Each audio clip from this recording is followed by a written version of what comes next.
지금 보고 계신 아파트는 최고가 대비 무려 4억 7천만원 하락한 일산에 있는 한 아파트입니다. 단지 이름은 위시티 일산자이 1단지로 일산 동구 식사동에 위치해 있으며 7,000세대가 넘는 초대형 아파트 단지인 위시티의 북쪽에 자리하고 있습니다. 일산은 1기 신도시 중 유일하게 한강 북쪽에 위치한 입지로 서울의 주거 수요를 분산하기 위해 개발되었습니다. 한때 분당과 견줄만큼 학군과 교육 환경이 우수하고 이 아파트 역시 위시티 학원가가 도보권에 있습니다. 2010년 준공된 15년차 아파트로 2021년 상승장에 59평 기준 최고가 11억 7천을 찍더니 지난 3월 7억에 거래되면서 40.2% 하락하였습니다.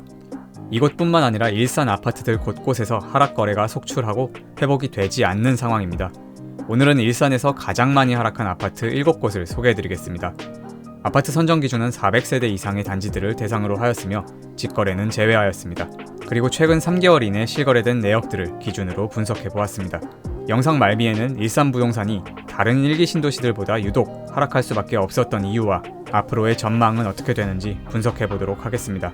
일산 아파트 실거주에 관심 있는 분들이라면 오늘 영상을 절대 놓치지 마시길 바랍니다. 영상 시작 전 주제가 마음에 드신다면 구독과 좋아요 감사드립니다.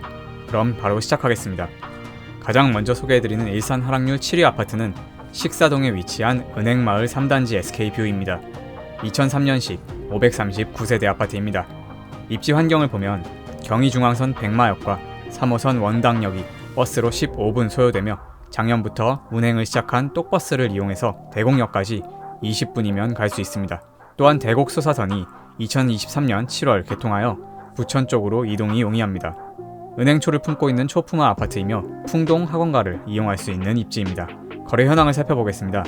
은행마을 3단지 SK뷰 아파트 32평이 2021년 9월 최고가 6억 1천에 거래되었습니다. 그리고 지난 3월 3억 9천에 거래되면서 2억 2천만원 하락하였습니다. 하락률은 36.1%입니다. 네이버 부동산의 저층 매물이 4억 500에 올라와 있으며 전세는 2억 8천부터 있습니다. 매물량은 작년 2분기에 비해 1.5배 증가하였습니다. 은행마을 3단지 SK뷰가 일산 하락률 7위를 차지하였습니다. 지금부터 가격 하락률은 더욱 올라갑니다. 계속해서 6위입니다. 6위는 일산동에 위치한 후곡마을 16단지 동학호호롱입니다. 1995년식 948세대입니다. 이 아파트의 강점은 초품화는 기본이고 일산 최대 학원과 초근접 입지로 약 200개의 학원이 몰려있는데 이는 경기권에서 두 번째로 큰 규모이며 실제로 보면 대부분의 상가들이 1층을 제외하고는 모두 학원이 들어서 있습니다. 상권 역시 학원과 주변으로 잘 발달되어 있고 3호선 주염역과 경의중앙선 일산역이 버스로 10분 거리에 있습니다. 이 아파트 20평이 지난 부동산 상승장 당시 최고가 4억 4천에 거래되었습니다. 그리고 지난 4월 2억 7천에 거래되면서 1억 7천만원 하락하였으며 38.6%의 하락률을 기록하였습니다. 네이버 부동산의 중층 매물이 3억에 올라와 있으며 이는 최근 실거래가와 비슷한 수준입니다. 전세는 1억 5천부터 있습니다. 후곡마을 16단지 동학호호롱 아파트가 일산 하락률 6위였습니다. 다음 하락률 5위는 일산 서구 대화동에 위치한 킨텍스 양우 내안에입니다. 2004년 입주하였으며 세대수는 655세대입니다. 3호선 대화역과 GTX 킨텍스역 예정지가 버스로 10분 내외로 소요됩니다. 트레이더스, 현대백화점이 킨텍스 주변으로 포진되어 있으며 자차 5분 내로 접근 가능한 입지입니다. 학군의 경우 단지 바로 옆에 초, 중고 모두 위치하고 있습니다. 킨텍스 양우 내안의 31평이 2021년 10월 6억 2천에 최고가 거래가 있었습니다.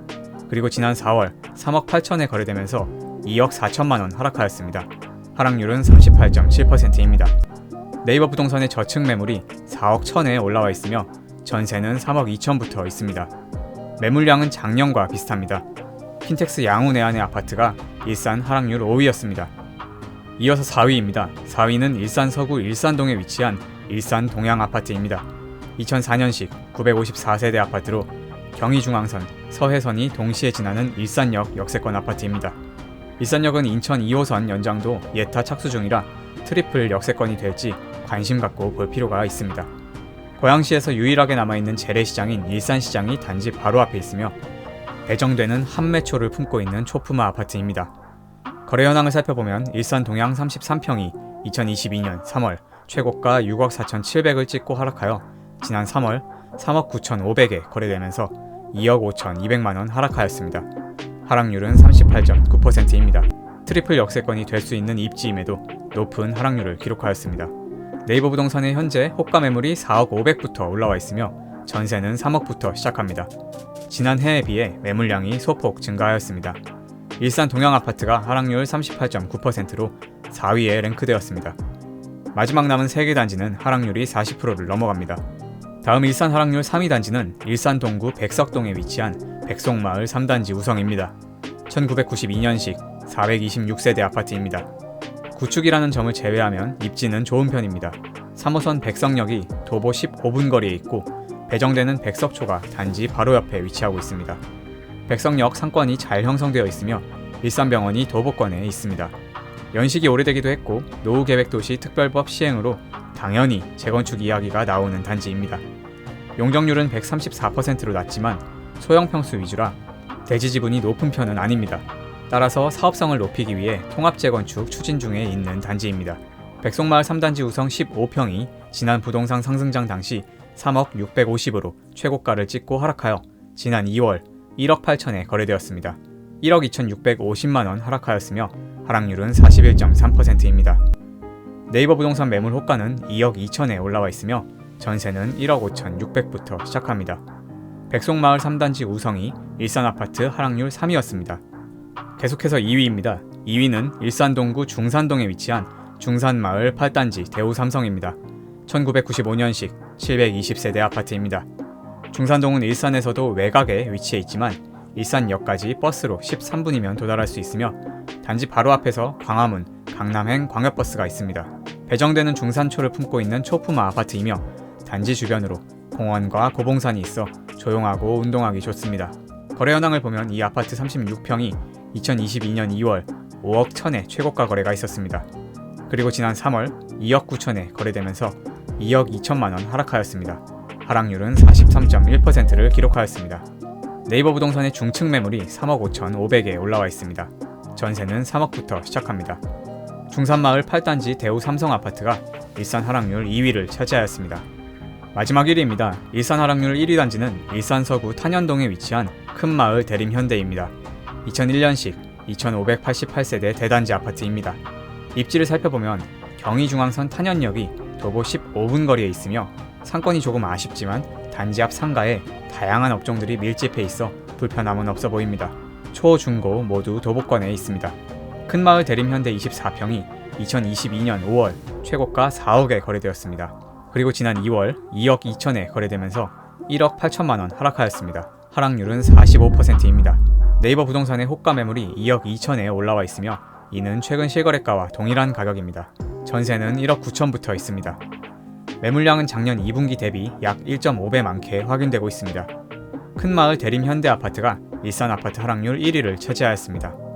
오늘은 일산 아파트 하락률 순위를 알아보았습니다.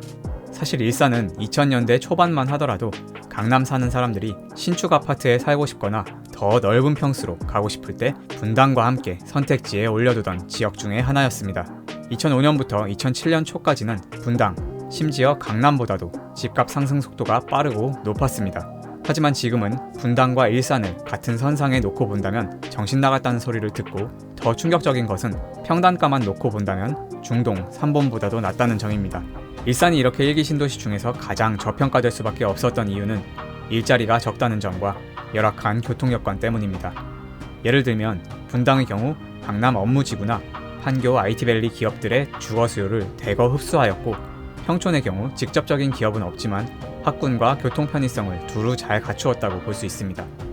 반면 일산의 경우 서울의 주요 업무지구 중 광화문, 시청을 제외하고는 통근이 어렵고 광화문조차도 지하철 3호선이 원당, 구파발을 끼고 도니 왕복 2시간 가까이 소요됩니다. 그렇다고 일산 주변에 일자리가 충분한 것도 아니니 그만큼 가치평가가 낮아질 수밖에 없었던 것입니다. 그럼 일산 부동산은 앞으로 계속 하락하기만 할까요? 호재로 작용할 수 있는 요소들을 몇 가지 살펴보면 먼저 GTX 킨텍스역 개통과 호수공원 남쪽에 조성되는 방송영상 테크노밸리 등의 일자리 호재가 있습니다. 다만 우려되는 점은 킨텍스역 자체가 일산 서구 가장 남쪽에 한쪽으로 치우쳐 있기 때문에 성공적인 교통수단으로 자리 잡을지는 미지수입니다. 또 다른 호재는 재건축입니다.